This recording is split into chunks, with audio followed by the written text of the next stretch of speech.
কয়দিন পরে ফতুয়া মারবি, তারা 8 রাকাত না 20 রাকাত, তো চাপাত লাগতে মারা তোর কয় রাকাত পড়বি, ওকে ফতুয়া মারতিস। মদিনাত পর মদিনাত যা, মক্কা পরে মক্কাত যা। বাংলাদেশে যেটা চলে, রমজান মাসে একটা নফল ইবাদত অন্য মাসের ফরজের সমান সওয়াব হয়। ধরে কোন কথা ঠিক কিনা? হ্যাঁ, এটা নিয়ে ফেতনা কেন? তুমি 8 রাকাত পড়ো, বারান্দার থাকে চলে যাও। তুই যদি দুর্বল মানুষ হোস, সারা বারান্দার নামাজ পড়ো, বারান্দার নামাজ পড়ে তুই 4 রাকাত পড়বো, 8 রাকাত পড়ে চলে যাবো। মসজিদের মধ্যে ঢুকে কেউ 8 রাকাত পড়া বারবার চাই, আর কান সারা জুতে মারবে। দর্শক মন্ডলী, ফজলুল করিম কি বলেছে আপনারা তো শুনলেনি। আসুন ফজলুল করিমের এই কথার জবাবে ব্রাদার রাহুল কি বলছে, আসুন আমরা সরাসরি সেই ভিডিওটি দেখি। সামনে তারাবি আসছে। সহিহ বুখারী 2013 নম্বর হাদিস, দারুল উলুম দেওবন্দে নুসখা প্রথম খণ্ড 269 পৃষ্ঠা, একদম পরিষ্কার ভাবে তারা লিখে রেখেছে কিতাবুস সালাতুত তারাবি, তারাবির অধ্যায়ের হাদিস। আম্মা জান আয়েশা রাদিয়াল্লাহু তাআলা আনহার হাদিস নিয়ে এসেছে আব্দুর রহমান ইবনে সালমা থেকে, মাকানা ইয়াজিদু ফি রমাজান ওয়ালা ফি গায়রিহি আলা 11 রাকা। আল্লাহর নবী রমজান মাস, রমজান বাদ দিয়ে 11 রাকাতে বেশি তারাবি পড়তেন না। যখন ইমাম বুখারীকে দেখছে কিতাবুস সালাতুত তারাবি অধ্যায় নিয়ে এই হাদিস নিয়ে এসেছে, সঙ্গে সঙ্গে হাদিসের দুশমন যারা আছে তাদের নুসখাকে ওই কিতাবুস সালাতুত তারাবি অধ্যায়ের নাম বাদ দিয়ে সালাতুল লাইল করে ছেড়ে দিয়েছে। আপনি এখনই উঠে দেখেন, এখনই দেখেন ইমাম বুখারী অধ্যায় রচনা করছেন কিতাবুস সালাতুত তারাবি, এই যে সালাতে তারাবি, তারাবি সালাতের অধ্যায়, অথচ হাদিস নিয়ে এসেছে আম্মা জানের 11 রাকাতের হাদিস। এখন এই হাদিসকে তারা তারাবি অস্বীকার করার কারণে অনেক রকমের অভিযোগ আছে, কয়েকটা অভিযোগ প্রথমে এখানে খণ্ডন করে দিই, কারণ আগামী 1 সপ্তাহ পরে তারাবি আসছে, মারামারি শুরু হয়ে যেতে পারে, তাই জেনে রাখা ভালো। মানে এটা হচ্ছে তাবিজ। 1 সপ্তাহ আগে তাবিজ বেঁধে বাড়ি চলে যান। যখন আপনাকে বলবে যে এটা তারাবির হাদিস না, আপনাকে বলবে তাহাজ্জুদের হাদিস, প্রথম জবাব দিয়ে বলবেন ভাই আমরা হালাসের প্রত্যেক বাচ্চাই স্বীকার করি যেটা তাহাজ্জুদের হাদিস। কখন আমরা অস্বীকার করলাম যেটা তাহাজ্জুদের হাদিস না? আরে বেটা, তাহাজ্জুদের তো হাদিস এবং তারাবিরও হাদিস, আমরা অস্বীকার করি না। অস্বীকার তো তুমি করেছো, তুমি বলছো এটা তারাবির হাদিস না, এটা তাহাজ্জুদের হাদিস। অভিযোগ 2, তারা বলে যে আল্লাহর নবী এই নামাজ 12 মাস পড়তেন, কিন্তু আহলে হাদিসরা মাত্র 1 মাস পরে, 11 মাস পরে না। বলে কি বলে না? আবার অভিযোগ করে বলে যে আহলে হাদিসরা তাহাজ্জুদ নামাজকে তারাবি বানিয়ে দিয়েছে, মানে যেই তারাবি সেই তাহাজ্জুদ। এটা আমাদের দাবি কি দাবি না? এটা আমাদের দাবি কি দাবি না? তারা বলে এটা আবার কেমন দাবি, যেই নামাজটা 12 মাস ছিল তাহাজ্জুদ, রমজানে হয়ে গেল তারাবি।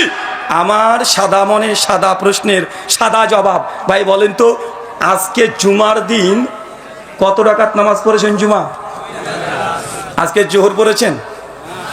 সপ্তাহে আপনি 7 দিন জোহর পড়লেন, জুমা আবার জোহরের দিন জুমা হলো কেন? শুক্রবারে জোহর কই গেল?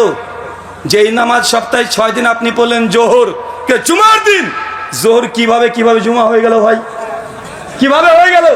তার মানে বোঝা যাচ্ছে ওয়াক্তের কারণে, দিনের কারণে, সময়ের কারণে নামাজের নাম পরিবর্তন হতে পারে।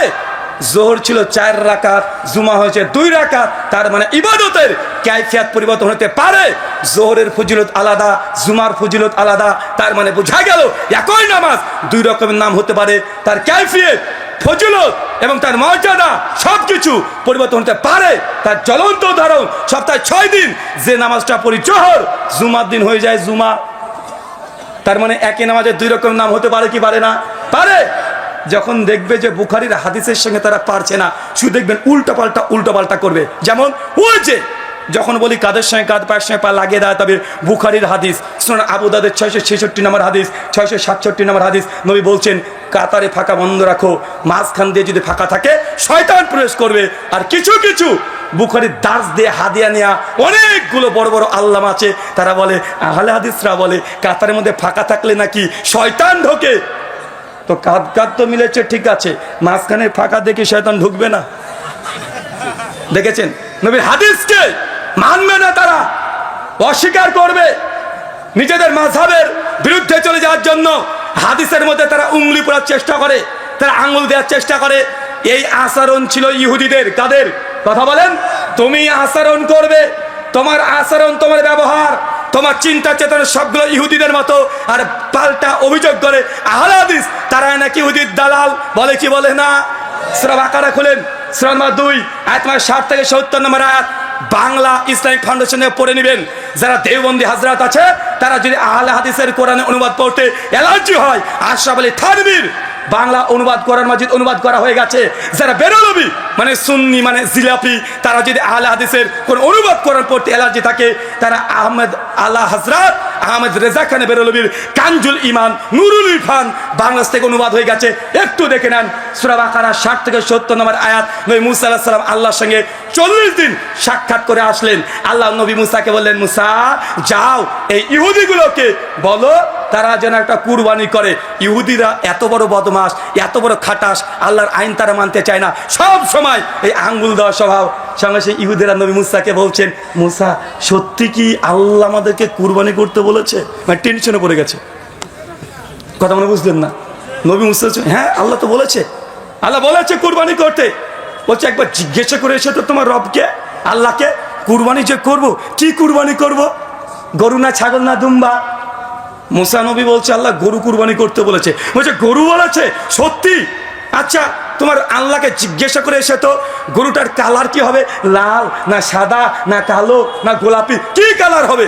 দেখছেন ইহুদির বাচ্চার প্রশ্ন, মানে আল্লাহর বিধান মানবে না, একটার পর একটা অনার্থক প্রশ্ন। নবী মুসাকে আল্লাহ জানিয়ে দিলেন, বলো ধূসর রঙের যেন গরু জবাই করে, যেন কুরবানি করে দেয়। যখন বলছে ধূসর কালারে করতে হবে, ইহুদি খাটাসের বাচ্চা আবার বলছে, এ মুসা আবার তোমার আল্লাহ কাছে যাও, গিয়ে এবার প্রশ্ন করো তো যে এই গরুটা দেব ওটা মোটা তাজা না শুকনা দিলেও চলবে? বিধানের মধ্যে ওহির মধ্যে মাতব্বরি করে পণ্ডিতি করে আয়াতের মূল উদ্দেশ্যকে হারিয়ে দেওয়া, এটা কাদের স্বভাব? কাদের স্বভাব? এটা ইহুদিদের স্বভাব। সুনান ইবনে মাজাহ 954 নম্বর হাদিস, আল্লাহ নবী বলছেন ইহুদিরা দুইটা শব্দ শুনলে সবচেয়ে বেশি রেগে যায়, একটা হচ্ছে আমিন আর একটা কি? একে অপরকে সালাম দেওয়া। তার মানে আমিন শুনলে ইহুদিরা তাদের রক্ত টক বক করে ফুটে যায়। কিন্তু বর্তমান বাংলাদেশে কাদের রক্ত ফোটে? যে আহলে হাদিসরা উমর বিন খাত্তাবকে মানে না, বলে কি বলে না? কেন? কারণ উমর বিন খাত্তাব 20 টাকা তালাবির কথা বলেছে, উমর বিন খাত্তাব 3 তালাকের ফতোয়া দিয়েছে, আহলে হাদিসরা মানে না, বলে কি বলে না? আমি প্রমাণ করেছি উমর বিন খাত্তাব 20 টাকার তারাবি নাই, 8 টাকার তারাবি চালু করেছে, বরং যারা আমাদের প্রতি অভিযোগ করেছে তারাই উমর বিন খাত্তাবকে মানে না। মসজিদের ভিতরে এসে যদি 20 রাকাত না পড়ে তাহলে তাকে ঘাড় ধাক্কা দিয়ে বের করে দাও, আর যদি পড়তে চায় তাহলে বারান্দায় পড়ুক। যদি কোনো অসুবিধা করে তাহলে তাকে 8 রাকাতই পড়তে চায় তাহলে তাকে ঘাড় ধাক্কা দিয়ে বের করে দাও। এরকম ব্যবহার কি একজন বক্তার মুখ থেকে মানায়? ইসলাম কখনো অনুমতি দেয় না এমন ভাবে কাউকে কটাক্ষ করে, তুচ্ছ তাচ্ছিল্য করে, কাদা ছোড়াছুড়ি করে কথা বলা অনুমতি কখনো ইসলাম দেয় না। রাসূল সাল্লাল্লাহু আলাইহি সাল্লামের স্পষ্ট হাদিস এসেছে, মুনাফিকের ভাষা গালি। একজন আলেম কিভাবে মানুষকে এমন ভাবে গাল দিতে পারে, গালি গালাজ করতে পারে, এটা কখনোই একজন আলেমের মুখ থেকে শোভা দেয় না।